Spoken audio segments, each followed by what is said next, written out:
تو اللہ اور والدین سے اتنا خوش ہو جاتا ہے کہ بغیر حساب کے جنت عطا فرما دیتا ہے۔ سبحان اللہ۔ ایک صحابی کھڑے ہوئے، یا رسول اللہ اگر 2 بیٹیاں ہوں، فرمایا 2 بیٹیوں پر بھی یہی وعدہ، یا رسول اللہ اگر 1 ہو، فرمایا 1 بیٹی پر بھی یہی وعدہ۔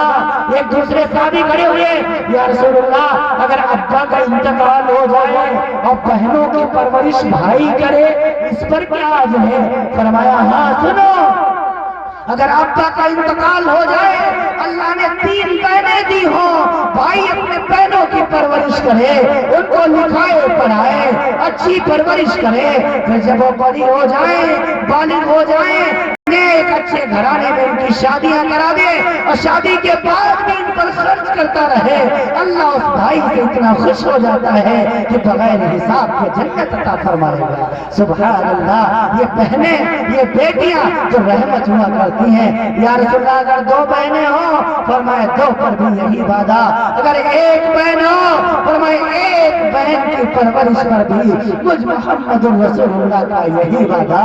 اے نوجوانوں، اے ہندوستان کے انسانوں، میں صرف مسلمانوں سے مخاطب نہیں ہوں، آج صرف میں مسلمانوں سے بات نہیں کر رہا، کوئی بھی مذہب اٹھا کر کے دیکھو، ہر مذہب، ہر دھرم استریوں کا سمان سکھاتا ہے، استریوں کے سمان کی بات کرتا ہے، ہاں عورت کی عزت کی بات کرتا ہے۔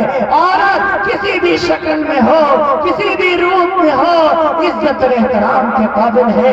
اگر عورت ماں کی شکل میں ہے تو اس کے قدموں تلے جنت ہے، اگر بیوی کی شکل میں ہے تمہارے لیے زندگی میں راحت کا سامان ہے، اگر بیٹی کی شکل میں ہے اللہ کی رحمت ہے، اور اگر بہن کی شکل میں ہے تو اللہ کی طرف سے تحفہ ہے، برکت ہے۔ نہ رحمت کو ٹھکرایا جاتا ہے، نہ جنت کو ٹھکرایا جاتا ہے، نہ راحت کو ٹھکرایا جاتا ہے، نہ برکت کو ٹھکرایا جاتا ہے، سب کے ساتھ عزت و احترام کیا جاتا ہے۔ اے نوجوانوں، اپنے گھروں کی عورتوں کی عزت کیا کرو۔ میں ان نوجوانوں سے بھی بڑا ناراض ہوتا ہوں جو بنا وجہ بات پر اپنی بیویوں کو مارا پیٹا کرتے ہیں۔ مت ان کا ہاتھ اٹھایا کرو، یہ کمزور سی جان ہے، ان سے غلطیاں ہو جائیں گی، بے شک ان سے غلطیاں ہو جائیں گی، کبھی دال میں نمک کم ہو جائے گا، کبھی زیادہ ہو جائے گا، کبھی آپ کے من کے مطابق کھانا نہیں بنے گا، کبھی یہ کوتاہیاں بھی آپ کی خدمت میں کریں گے، لیکن ان کے اندر لاکھ برائیاں ہوں، کچھ اچھائیاں بھی تو ہیں۔ اللہ کے رسول صلی اللہ علیہ وسلم نے فرمایا، اے لوگوں عورتوں کی عزت کرنا سیکھو۔ ایک روایت میں ہے تو اللہ کے رسول سے پوچھا گیا، یا رسول اللہ ہمیں کیسے پتہ چلے کہ ہم اچھے ہیں، ہم بہت خوبصورت ہیں، ہمارے اخلاق عمدہ ہیں، ہمارے کردار عمدہ ہیں، ہم بہت اچھے ہیں، کیسے پتہ چلے؟ تو اللہ کے رسول نے فرمایا، جب تمہاری بیویاں کہیں تم اچھے ہو تو سمجھ لو کہ تم اچھے ہو، کیونکہ بیویوں کو پتہ ہے آپ کے اخلاق کیسے ہیں، بیویوں کو پتہ ہے آپ کا کردار کیسا ہے، آپ کا کیریکٹر کیسا ہے۔ جو آپ کے راز سے واقف بیویاں ہیں وہ دوست نہیں ہیں، دوست میں بیٹھ کر آپ خوب گپے مارا کرتے ہیں، گھر میں آتے کسائی بن جاتے ہیں۔ ابھی تک خوب ہوٹل پر بیٹھ کر ہنسی مذاق ہو رہا تھا، گھر کے اندر آئے بیٹی ادھر چھپ رہی ہے، بیوی ادھر چھپ رہی ہے، ماں ادھر چھپ رہی ہے۔ یہ انسانیت ہے؟ یہ انسانیت ہے؟ نہیں، یہ وحشی درندہ پن ہے۔ ہاں ایک دور تھا بیویاں انتظار کیا کرتی تھی، بیٹیاں انتظار کیا کرتی تھی کہ جلدی میرے ابا گھر میں آ جائے، اور آج کے دور میں ہماری بیٹیاں، ہمارے گھر کی عورتیں یہ اللہ سے دعا کیا کرتی ہیں، اللہ جتنی دیر میں آئے اتنا ہی بڑھیا ہے۔ ہاں کیوں؟ پتہ ہے انہیں آتے ہی ادھر شام دکھانا شروع کر دے گا، آتے ہی ادھر برتن پھینکنا شروع کر دے گا، آتے ہی ادھر کی گالیاں دینا شروع کر دے گا۔ تم انسان ہو، کیوں گھر میں تم حیوان بن جایا کرتے ہو، کیوں درندے بن جایا کرتے ہو؟ یہ نہ اسلام کی تعلیم ہے نہ ایمان کا تقاضا ہے۔ تو اپنے گھروں میں محبتوں کے ساتھ رہا کرو، اپنی بیویوں پر ظلم نہ کرو، اگر ان سے کوئی غلطیاں ہو جائیں تو ان کو محبت کے ساتھ سمجھا دیا کرو۔ ہاں دیکھو تو صحیح، سب کچھ چھوڑ کر بیچاری آئی، سب کچھ چھوڑ کر آ گئی، صرف 2 بول بولے ہیں، نکاح ہوا کتنے دیر لگتی ہے؟ 1 گھنٹے لگتے ہیں بھائی نکاح ہونے میں، نکاح کرنے میں۔ اگر میں کہتا ہوں 7 نہیں 25 28 35 40 سارے کے سارے کلمے پڑھا دو تب بھی 10-15 منٹ سے زیادہ نہیں لگے گا۔ دیکھو 10-15 منٹ میں ابھی تک جو تمہارے لیے حرام تھی، جس کا دیکھنا تمہارے لیے جائز نہیں تھا، جس کا دیکھنا تمہارے لیے جائز نہیں تھا، جس کو چھونا تمہارے لیے جائز نہیں تھا، جس کے گھر میں داخل ہونا تمہارے لیے جائز نہیں تھا، اب دیکھو شریعت نے اس کو تمہاری بستروں کی زینت بنا دیا، اس کو اجازت دے دی۔ جو خطبہ نکاح پڑھا جاتا ہے، کبھی آپ نے خطبہ نکاح پر بات کی، کبھی غور کیا کہ نکاح میں کون سی آیتیں پڑھی جاتی ہیں؟ 3 آیتیں خطبہ نکاح میں پڑھی جاتی ہیں جو سنت بھی ہیں، امام الانبیاء صلی اللہ علیہ وسلم سے ثابت بھی ہیں، لیکن اتفاق کی بات ان 3 کی تینوں آیتوں کے اندر، حضرات علماء کرام متوجہ ہو جائیں، ان تینوں آیتوں کے اندر ایک بھی آیت کے اندر نکاح کا تذکرہ نہیں، ایک بھی آیت کے اندر نکاح کا تذکرہ نہیں۔ تینوں آیتیں جو قرآن کریم کی خطبہ نکاح میں پڑھی جاتی ہیں نکاح سے پہلے، ان تینوں آیتوں میں نکاح کا تذکرہ نہیں، آداب نہیں بتائے گئے، نکاح کا تذکرہ ہی نہیں کیا رب ذوالجلال نے۔ یا ایھا الناس اتقوا ربکم، یا ایھا الناس اتقوا ربکم، تینوں کی تینوں آیتوں میں پہلی آیت کے اندر رب نے کیا فرمایا؟ اے لوگوں ڈرو اپنے رب ذوالجلال سے، ڈرو اللہ رب العالمین سے، ڈرو اللہ سے۔ میں نے جب ان آیتوں پر غور کرنا شروع کیا، آخر وجہ کیا ہے، آخر کیا بات کیا ہے؟ چاہیے تو یہ تھا کہ اللہ تعالیٰ ان آیتوں میں نکاح کا طریقہ بتاتا، زندگی گزارنے کا طریقہ سکھاتا، لیکن یہ نہیں بتایا۔ کیا پہلی آیت میں کیا فرمایا؟ یا ایھا الناس اتقوا ربکم الذی خلقکم من نفس واحدہ وخلق منہا زوجہا وبث منہما رجالا کثیرا ونساء۔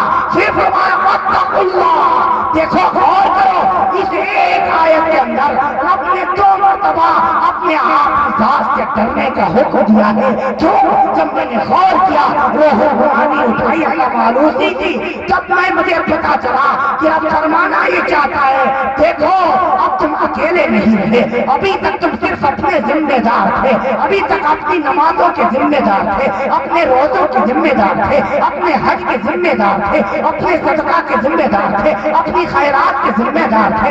اتقوا ربکم، اے نوجوان آج تیری زندگی میں ایک نئی زندگی داخل ہو رہی ہے۔ اب فقط تو اپنے لیے زندہ نہیں رہے گا، بلکہ اب تجھ پر تیری بیوی کا بھی حق ہے۔ اگر تو نماز پڑھ لے گا، تیری بیوی نہیں پڑھے گی، رب نہیں بخشے گا، پوچھے گا آپ سے۔ اگر تو پیٹ بھر کر کھانا کھا لے گا، تیری بیوی بھوکی رہے گی، رب پوچھے گا تجھ سے۔ اگر تو نے اچھے کپڑے پہن لیے، تیری بیوی نہیں پہن پائی، رب پوچھے گا۔ اتقوا ربکم، تو ڈرنا اپنے رب ذوالجلال سے، اپنی بیوی کے معاملے میں، اپنے بچوں کے معاملے میں۔ یہ بیچاری گھر بار چھوڑ کے آئی ہے، اسے مارنا مت، اسے پیٹنا مت، اس پر ظلم مت کرنا۔ اگر ذرا سی غلطی ہو جائے ڈنڈے مت اٹھا لینا۔ دیکھ سب کچھ اس بیچاری نے قربان کر رکھا ہے، اپنی ماں کو چھوڑ دیا، بہنوں کو چھوڑ دیا، سہیلیوں کو چھوڑ دیا، گھر کو چھوڑ دیا، محلے کو چھوڑ دیا، سب کو چھوڑ کر تیرے گھر میں آ گئی۔ جس دن سے تیرے گھر میں آئی ہے، نوکرانی بن کر تیری خدمت کر رہی ہے، تیری سیوا کر رہی ہے۔ تیرے بچوں کے بھی کپڑے دھلتی ہے، تیرے بھی کپڑے دھلتے ہیں، تیرے لیے کھانے بناتی ہے، گھر میں دیر سے آئے انتظار کرتی ہے، سب کچھ برداشت کرتی ہے۔ جس دن سے گھر میں آئی ہے اس دن سے ایک مرتبہ بھی تجھ سے ضد نہیں کیا۔ اتقوا ربکم، اس اپنی بیوی کے مقابلے میں اللہ سے ڈرنا، اس کے حقوق ادا کرنا۔ پہلی آیت میں رب ذوالجلال نے آپ کو پیغام دیا ہے۔ کسی موقع پر انشاءاللہ میں تینوں آیتوں کی تفسیر بیان کروں گا۔ کم سے کم 1.5-2 گھنٹے چاہیے خطبہ نکاح کی ان 3 آیتوں کی تشریح کے لیے، تفسیر کے لیے ابھی موقع نہیں ہے۔ بہرحال میں عرض کر دوں آپ سے، بیویوں کی عزت کرو، بہنوں کی عزت کرو، ماؤں کی عزت کرو، علماء دین کی عزت کرو، مساجد کی احترام کرو، مدارس کا احترام کرو، خانقاہوں کا احترام کرو، ان علماء کا احترام کرو۔ رب ذو جلال کے ذات و جلال کی قسم بہت ہی مبارکباد کے مستحق ہے یہ اس بستی کے لوگ جنہوں نے اتنے علماء کو جمع کر دیا، اتنے شعراء کو جمع کر دیا، ان کے نورانی چمچماتے ہوئے چہروں کی زیارت کر رہے ہیں۔ یہ علماء کی آمد یہ خیر و برکت کا ذریعہ ہوا کرتا ہے۔ اے لوگوں، علماء کا عزت کیا کرو، علماء کا احترام کیا کرو، مساجد کا احترام کیا کرو، مدارس کا احترام کیا کرو۔ اگر آپ کے یہاں مدرسہ ہے، ہوگا مجھے امید ہے ہوگا مدرسہ، وہاں اگر بچے پڑھتے ہیں ان بچوں کے لیے انتظام کرو۔ آپ کے یہاں مسجد تعمیر ہو رہی ہے، اس کی کچھ ضرورتیں ہیں، اس کے بارے میں بھی آپ توجہ دو۔ یہ اللہ کے رسول صلی اللہ علیہ وسلم کا فرمان ہے۔ ہاں اب یہ قیامت کی نشانیوں میں سے ایک نشانی ہے کہ جب قرب قیامت ہوگا لوگ علماء سے دور ہوتے چلے جائیں گے، مسجدیں ویران ہو جائیں گی، مدرسے بند ہو جائیں گے، حالات ہو جائیں گے۔ ابو ہریرہ کی روایت ہے اذا اتخذ الخير دولا والامانة مغنما والزكاة مغنما وتعلم لغير الدين وأطاع الرجل امرأته وأقى أمه وأدنى صديقه وأقصى أباه وزارت الأصوات في المساجد وساد القبيلة فاسقهم وكان زعيم القوم أرجلهم وأكرم الرجل مخافة شره وزارت الكينات والمعازف وشربت الخمور ولعن آخر هذه الأمة أولها رواه الترمذی۔ امام الانبیاء نے فرمایا جب قرب قیامت ہوگا لوگ مسجدوں سے دور ہو جائیں گے، علماء کی عزت نہیں کریں گے، علماء کا احترام ان کے دلوں سے نکل جائے گا۔ اے دنیا کے انسانوں، کیا تم برما کو نہیں جانتے؟ کیا تم نے برما کے حالات نہیں دیکھے؟ مفکر اسلام علامہ ابو الحسن علی ندوی رحمۃ اللہ تعالی علیہ نے 30 سال پہلے برما کا دورہ کیا تھا۔ وہاں جا کر کے انہوں نے دیکھا وہاں کے لوگ علماء کی بات نہیں مانتے، علماء کو گالیاں دیا کرتے ہیں، علماء کو گالی دیتے ہیں، کوئی مسجدوں کو آتا ہی نہیں، کوئی مدرسوں کی خدمت ہی نہیں کرتا، بلکہ علماء اور حفاظ سے دور ہوتے چلے گئے۔ مولانا علی میاں رحمۃ اللہ علیہ نے برما کی سرزمین پر 30 سال پہلے اعلان کیا تھا، اے برمی مسلمانوں، ہاں میری آنکھ دیکھ رہی ہے کہ تم علماء سے دور بھاگتے چلے جا رہے ہو، تم عالموں کو گالیاں دیتے ہو، حافظوں سے دور ہوتے چلے جاتے ہو، مدرسوں سے دور ہو رہے ہو، مسجدوں سے دور ہو رہے ہو۔ ان قریب میری آنکھیں دیکھ رہی ہیں، ان قریب رب ذو جلال تم پر ظالم کتوں کو مسلط کرنے والا ہے۔ ہاں مولانا علی میاں تو کہتے چلے گئے، 30 سال کا وقفہ گزر گیا، 30 سال کے بعد دنیا نے دیکھا برمی مسلمانوں کے خلاف ایک بدھسٹ قوم پیدا ہو گئی جس نے برمی مسلمانوں کا قتل عام کیا، ان کی عورتوں کی عزتوں کو تار کیا گیا، ہزاروں کو قتل کر دیا گیا، ان کی زمینیں چھین لی گئی، ان کی جائیدادیں چھین لی گئی، ان کے بچوں کو کافر مولی کی طرح کاٹ دیا گیا، سب کو چھین لیا گیا، گھر بار چھین لیا گیا، در در کی ٹھوکریں کھانے پر مجبور ہو گئے، کچھ بنگلہ دیش چلے گئے، کچھ ڈھاکہ چلے گئے، کابل کندھار چلے گئے، کچھ صوبہ آسام آ گئے، کچھ افغانستان اور پاکستان میں جا کر کے کچھ نے شرم لی۔ آج ان کا نام لینے والا کوئی نہیں ہے۔ یہ علماء سے دوری کا نتیجہ ہے، مسجدوں سے دوری کا نتیجہ ہے، مدارس سے دوری کا نتیجہ ہے۔ اے ملک ہندوستان کے نوجوانوں، میرا بھی دل یہی کرتا ہے، کیونکہ آج بھی علماء کو گالیاں دی جا رہی ہے، علماء کو گالیاں نہ دیا کرو۔ اللہ کے رسول یہ علماء وہ ہیں جن کے لیے امام الانبیاء نے مغفرت کی دعا کی ہوئی ہے، یہ حفاظ وہ ہیں جن کے لیے اللہ کے رسول نے مغفرت کی دعا کی ہوئی ہے۔ ان کی بات مانا کرو، ان کے لیے جو سمندر کی مچھلیاں بھی مغفرت کی دعائیں کرتی ہیں۔ اللہ کے رسول نے فرمایا ان العالم لا يستغفر له من في السماوات ومن في الارض حتى الحيتان في الماء۔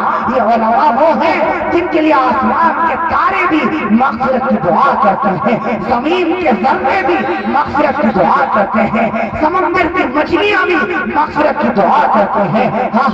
ان العلماء ورثۃ الانبیاء، تمام یہ علماء انبیاء انبیاء کے وارث ہیں. ان الانبیاء لم یورثوا دینارا ولا درہما. فرمایا انبیاء روپیہ پیسے کا وارث نہیں بنایا کرتے.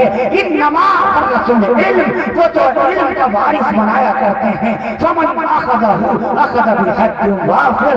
جہاں بھی علماء ملا کریں تم ان سے علم دین سیکھ لیا کرو، ان کی باتوں پر عمل کیا کرو، ان سے محبت کیا کرو، ان سے محبت کیا کرو، ان سے تعلقات قائم کیا کرو. اللہ کے رسول نے فرمایا المرء مع من احب. دنیا میں جو جس سے محبت کرے گا اللہ کے یہاں اسی کے ساتھ اس کا حشر ہوگا. لہذا علماء سے محبت کرو، مساجد سے محبت کرو، مساجد سے محبت کرو. ایک روایت مجھے ملی صاحب، ایک روایت مجھے مسند احمد کے اندر ملی. اس کے بعد امام جلال الدین عبد الرحمن السیوطی کی کتاب میں بھی مجھے یہ روایت مل گئی.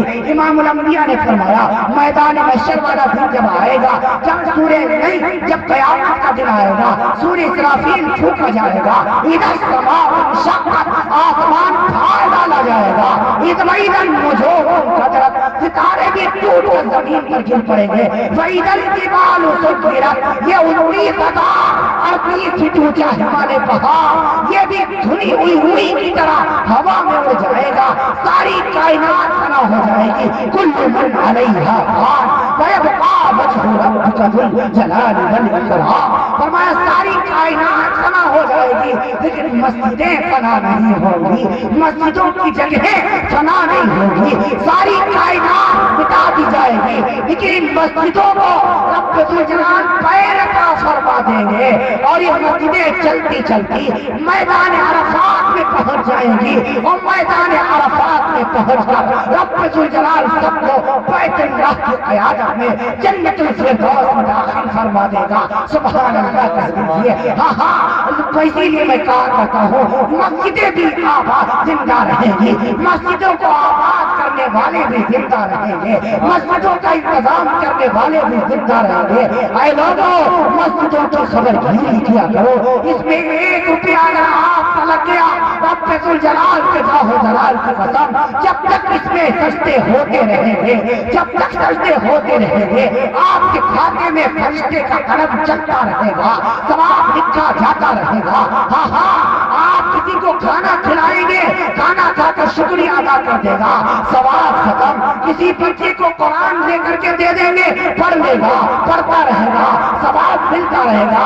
لیکن اگر مسجدوں میں آپ 10 روپیہ لگا دیں گے، 100 روپیہ لگا دیں گے، 50 روپیہ لگا دیں گے اس کی تعمیر میں، تو جب تک یہ مسجد قائم رہے گی اور سلمان کا ایمان ہے قیامت تک صبح قیامت تک یہ مسجد قائم رہے گی، یہ مسجد ہمیشہ باقی رہے گی. ان المساجد للہ، یہ مسجدیں اللہ کا گھر ہے اور نہ اللہ کبھی فنا ہوگا ہے، نہ اللہ کا گھر کبھی فنا ہونے والا ہے. اللہ کی ذات باقی رہے گی، اللہ کا گھر بھی باقی رہے گا انشاءاللہ.